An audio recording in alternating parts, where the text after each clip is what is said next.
Shoshilinch xabar. Qoidabuzar haydovchi 3 ta avtomobilni urib ketdi.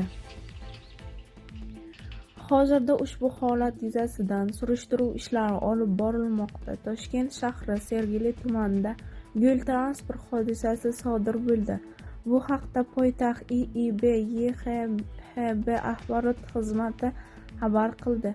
Ma'lum qilinishicha, joriy yilning 7-yanvar kuni soat 16:50larda Qipchoq ko'chasida BYD rusumli avtomashina haydovchisi svetoforning taqiqlovchi qizil chirog'ida harakatlanib, ikkinchi darajali yo'ldan orqaga qayrilayotgan Nexia 3 rusumli avtomashina bilan to'qnashgan.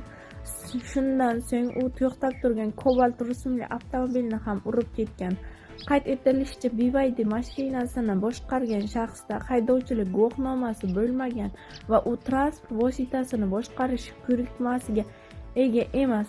To'qnashuvdan so'ng u sarosimaga tushib, qisqa masofaga harakatlangan holda to'xtagan haydovchi YTH joyini tark etmagan. Yo'l transport hodisasi oqibatida tan jarohati olganlar yo'q.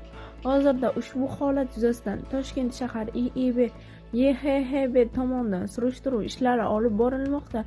Ichki ishlar organlariga barcha yo'l harakati qatnashchilarini qoidalarga qat'iy rioya qilishga chaqirmoqda.